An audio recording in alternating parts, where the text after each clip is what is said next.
40 pegawai Pemkot Bandar Lampung Selasa malam diberangkatkan ke Cianjur, Jawa Barat untuk membantu penanganan korban gempa. Para relawan adalah tim medis dari Dinas Kesehatan, Dinas Damkar, dan BPBD Bandar Lampung. Sudah kita ketahui dan ini rekan-rekan yang diberangkatkan ini semua. Para relawan yang diberangkatkan ke Cianjur juga membawa bantuan berupa obat-obatan, makanan instan, tenda, serta mobil ambulans dan mobil SAR. Pemkot Bandar Lampung juga memberikan bantuan uang tunai 500 juta rupiah yang akan diserahkan ke Pemkap Cianjur. Tim medik kita didampingi dengan petugas BPBD dan rescue dari Damkar itu melaksanakan operasional pelayanan medis kesehatan. Kita fasilitasi dengan 3 unit ambulan, kemudian 3 kendaraan operasional yang bisa digunakan untuk kedaruratan. Para relawan tersebut berada di Cianjur selama sepekan. Gempa di Kabupaten Cianjur, Jawa Barat menelan banyak korban. Berdasarkan data Badan Nasional Penanggulangan Bencana atau BNPB, hingga Rabu siang mencatat 268 orang meninggal dunia. 122 jenazah diantaranya telah teridentifikasi, 151 orang masih dinyatakan hilang. Data kerusakan bangunan rusak berat lebih dari 6.500 unit, rusak sedang lebih dari 2.000 unit, dan rusak ringan lebih dari 12.500 unit. Jeffrey Arifin melaporkan dari Bandar Lampung.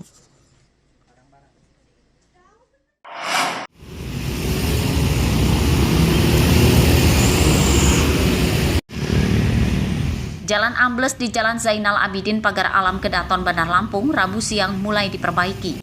2 unit alat berat diturunkan ke lokasi untuk mengganti gorong-gorong yang rusak dan menimbun jalan yang ambles dengan batu dan pasir.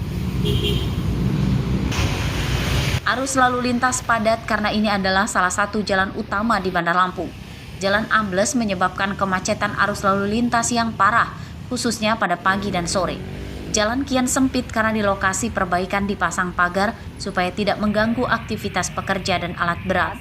Mobil yang melewati jalan ini harus bergantian.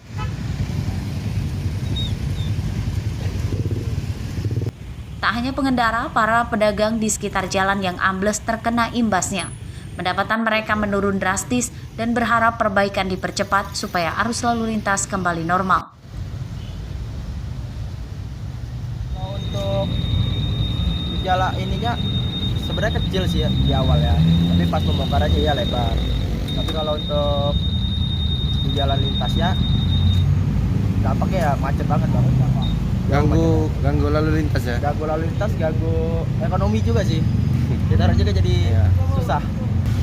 Pertama ke ini ya, dijual ini harus juga yang tadinya banyak yang berhenti kan, akhirnya males juga karena ngeliat situasi macet ini. Dampak sama dagangan kita ya? Iya. Jalan Zainal Abidin Pagar Alam Kedaton ambles karena gorong-gorong yang di bawahnya jebol. Jalan ambles tidak merenggut korban jiwa. Warga yang melewati jalan ini diminta bersabar sebab sering macet parah. Jeffrey Arifin melaporkan dari Bandar Lampung.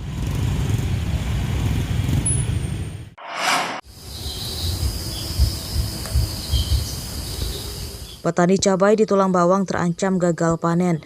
Hal itu karena serangan jamur pada ranting dan batang. Salah satunya Jajang, petani cabai di Desa Purwajaya, Kecamatan Banjarmargo, Tulang Bawang. Rusak semua ini. Tanaman cabai seluas 1/4 hektar Jajang rusak akibat serangan hama jamur. Buah cabai yang masih muda rontok. Serangan hama dibiarkan meluas karena Jajang kehabisan modal untuk membeli pestisida yang harganya mencapai Rp300.000 per botol kecil. Untuk memberantas jamur itu, setidaknya Jajang membutuhkan hingga 6 botol pestisida.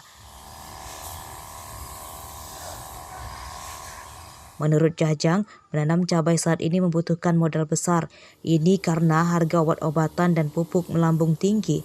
Harga obat-obatan dan pupuk tidak terjangkau petani bermodal terbatas. Ya, kalau yang bagus harganya juga ya tinggi. Jadi kalau yang standar kadang-kadang ya nggak mempan itu untuk nyemprot. Jadi ya serba bingung sekarang. Nah, disebut keberatan disebut sebab bingung masalahnya gimana kita perlu gitu loh. Sebetulnya kita ya terlalu berat untuk harga obat tuh. Sebenarnya ini kan obat pungi yang kendalanya tuh penyakitnya yang kita kewalahan mengatasinya. Oh, gitu. Untuk hasil panennya turun nggak Mas? Ya kalau hasil panennya terpaksa ya nggak maksimal karena bagi dua sama penyakit hamanya itu. Oh, gitu. Petani cabai kini sedang dihadapkan pada situasi sulit sebab harga cabai saat ini yang disebut-sebut masyarakat stabil di Rp35.000 belum menguntungkan petani. Biaya operasional petani cabai kini naik drastis dibanding tahun lalu. Salah satunya dampak kenaikan harga pupuk yang tahun lalu masih di bawah Rp500.000 per sak, kini di atas Rp800.000 per sak. Petani tidak menggunakan pupuk bersubsidi karena langka. Jikapun ada hanya dapat sedikit dan tidak cukup untuk memupuk tanamannya. Mustaqim melaporkan dari Tulang Bawang.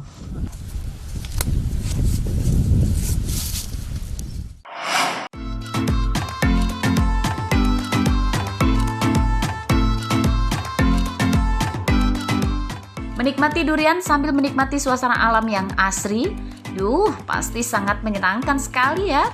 Inilah yang ditawarkan salah satu tempat wisata di Kelurahan Kedaung, Kemiling, Bandar Lampung.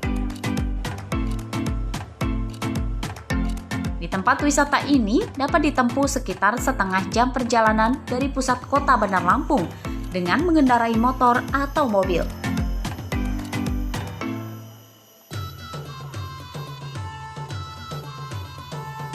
Tempat yang indah ini jadi destinasi wisata penggemar edu wisata dan durian. Di tempat wisata seluas sekitar 15 hektar ini, pengunjung bebas memilih dan memetik langsung durian dari pohonnya.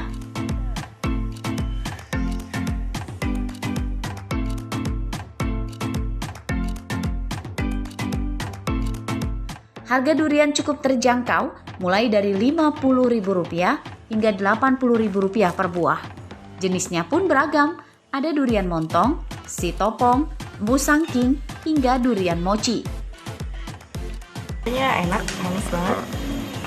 Apa banyak jenisnya sebenarnya? Banyak jenisnya.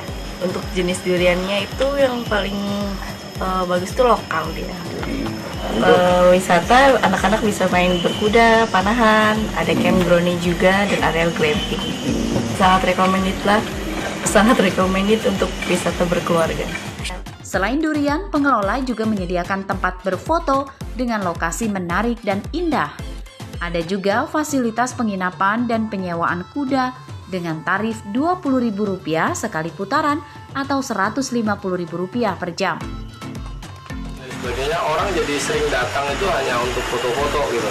Bahkan kuda-kuda saya yang tadinya itu cuma buat ngontrol ya, kontrol kebun, dipinjem. Akhirnya terus kami inisiatif, oke lah sekalian aja lah kuda ini disewakan, dijadikan tunggang, ditambah jumlahnya, dan juga kami siapkan glamping atau villa-villa. Tadinya ini sering dipinjam cuma perkemahannya aja, awalnya perkemahan. Tempat wisata ini mulai dibuka Agustus 2019 lalu, namun sempat tutup karena pandemi COVID-19. Pengunjung kini sudah mulai banyak berdatangan kembali. Tidak hanya dari Lampung, pengunjung di hari libur akhir pekan biasanya datang dari berbagai daerah di Sumatera dan Jawa. Arsadi Saputra melaporkan dari Bandar Lampung.